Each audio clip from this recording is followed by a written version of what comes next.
Hi, A Level Chemistry students. So I'm sorry this has taken a little bit of time, but finally I'm here with some help advice about predictions for the OCR A Level Chemistry 2026 paper 1 this year. So I'm calling these predictions because of course nobody actually knows what's on the exam except the people who wrote it, and they're not going to be sharing that information with you because that would be gross misconduct. Don't believe anybody online who tells you that they know exactly what's going to be on any exam paper at all. But let's leave that aside and let's talk about what's going to be in this video. So we're going to talk about some common topics, some things that just come up every year. Okay, so from analysis, I've got masses of spreadsheets looking at all the different topics that come up and how many marks. So some advice maybe on some of the high hitting topics that come up every year.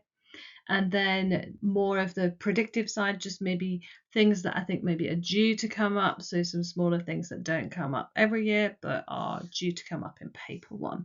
And then at the end, I'll just tell you about some of the resources that could help you with your A-level chemistry revision as well. Some of them free, some of them like a small amount of money.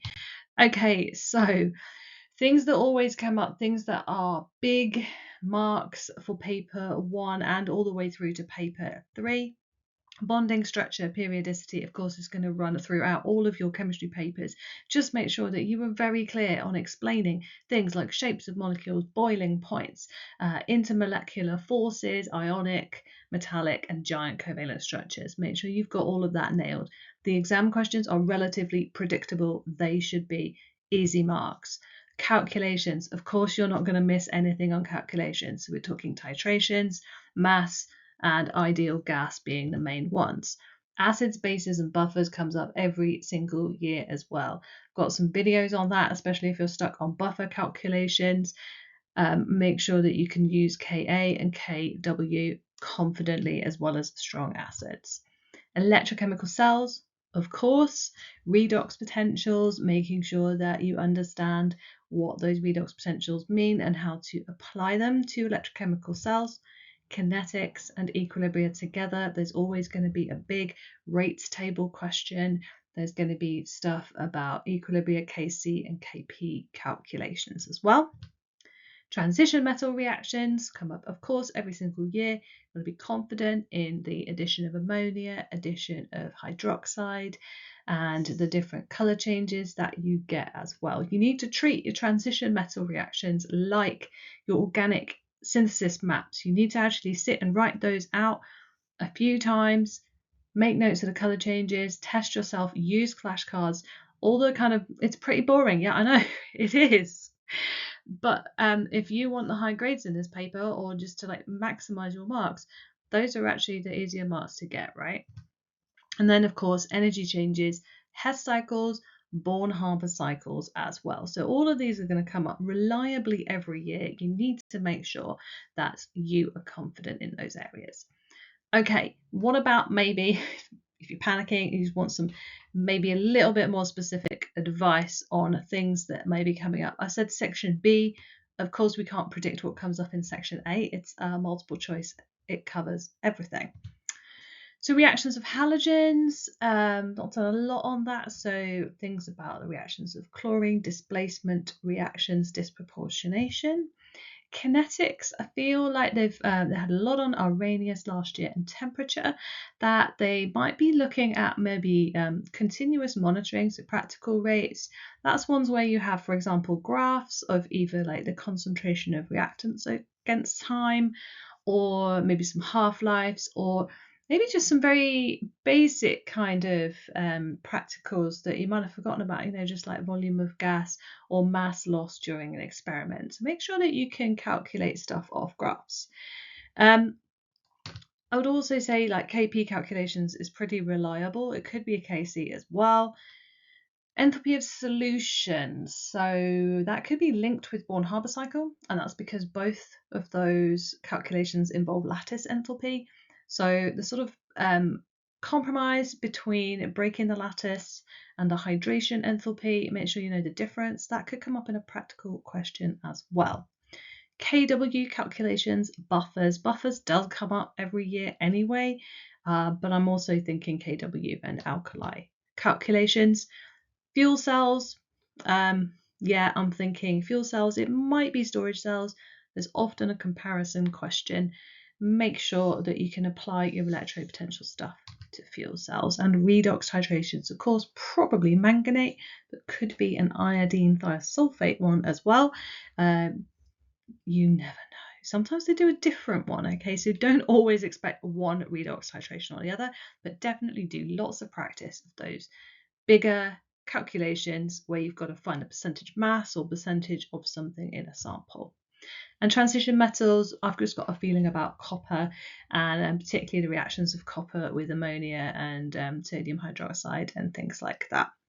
They've done quite a lot last year on the shapes of the complexes and things like that. So I'm feeling like it's going to be more about observations of transition metal reactions, which is why I'm saying please make sure that you learn the colours and the formulae of the complex ions for ligand substitution and the precipitation as well.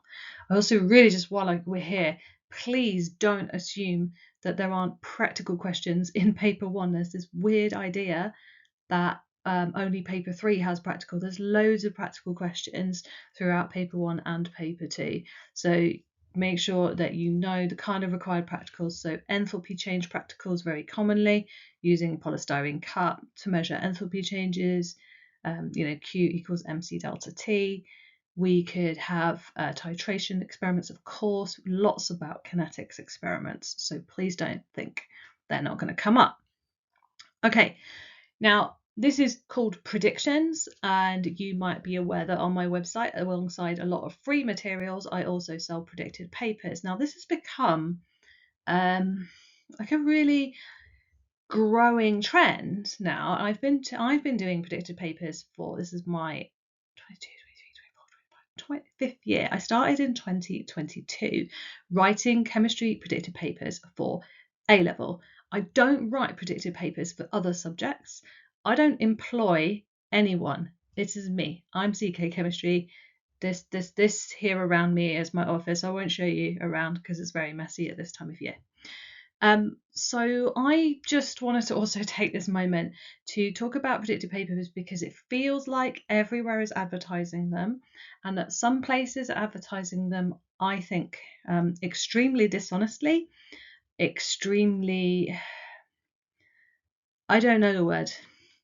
I don't know the word that I want to record and put on YouTube for the behaviour of some educational professionals. So, okay, let's talk about how to use them well, if we're going to use them, and what we need to avoid if you are going to use predicted papers. So, positives, good things about having practice exam papers. I'd rather just call them practice exam papers, but if I call them practice exam papers, nobody uses them. And that does worry me, that students are thinking, oh, I don't need a practice, I need the prediction, I need to know exactly what's going to be on. And you get the comments saying, well, how good are your predicted papers? How close are they to the real exam? That's just madness to me. This is, to me, what the point of a predicted paper is. It is questions you haven't seen, questions you didn't get in your mock, you didn't get in your year 12 mock last year, you didn't already do all the packs from physics and maths tutor and wherever else you're getting your practice past paper questions from. Because the problem is that when you sit down to do a 2024 practice paper, which is great under timed conditions, the chances are that you've already seen at least half of those questions for when you were doing topic-based revision all the way through the year, assuming that you would do, because that's how you get good at stuff. So for me, the main thing is about getting unseen questions, but they've got to be realistic. So ideally, if you're buying predicted papers, please make sure you know who writes them and what their qualifications are.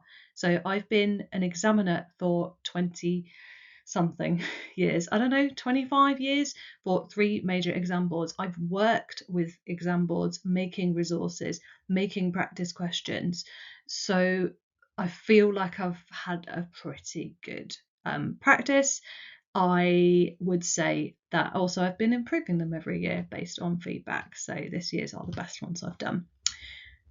They are there to identify your weak topics. They are there to go, oh, actually, when it comes to questions that I haven't seen before, because they weren't on my mock or on the practice questions I've done, it did identify something that I need to do. So we don't want to be doing predicted papers the night before the exam, because then you're not going to have time to work on it. Also, you want to work on it with things like using walkthrough. Unseen questions, already said, that is one of the main benefits. And then video walkthroughs. So all of mine come with video walkthroughs if you purchase that option. I'm also one of the cheapest sets of predicted papers on the planet, mainly, I guess, because it's just me in my office and I don't really do it to make masses of money. I do it because I enjoy it. And it does take me an enormous amount of time, and every year I question it. So it is impossible to predict everything. It just is. Okay. Sometimes there's just an exam and you're like, what the hell? The teachers are like, what the hell? It's not just the students going, what was that? That was a very odd paper. And that just happens. And we don't know when that's going to happen. I will say that I've had some pretty good runs. I think I had one a couple of years ago where I actually predicted a molecule exactly the same down to a methyl group. That was the only difference between them in one of my paper twos.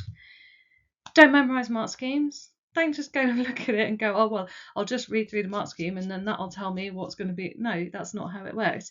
That's not how it works for anything. Please don't memorise mark schemes. Use mark schemes to find out things like where you're using the wrong word, where you are, what little misconceptions you have. Use mark schemes to bring up questions to go and ask your teacher or email someone about if you don't understand. Don't just learn the mark scheme and think I'm going to do that kind of answer next time. And of course, they're not a substitute for thorough revision. Nothing is. So I would also just, while I'm on this, all my predicted papers are written by me, like I just said, from start to finish, planned by me, quite a lot of planning, a little bit of procrastination, that's why they take a while, a lot of proofreading, a lot of like, oh, I think I'll put this in or change that. I'm quite a perfectionist. So I take responsibility for them. I'm not taking responsibility for your A-level grade, but I'm taking responsibility that if you download them and there's a problem, you email me about it. No chat box, no contact form on a website. I've got a direct email address. You email me, and as long as I'm awake and looking at them, I will reply. If not, I will reply within a day or so. So if you can't download them or you can't access something, then you ask me about it.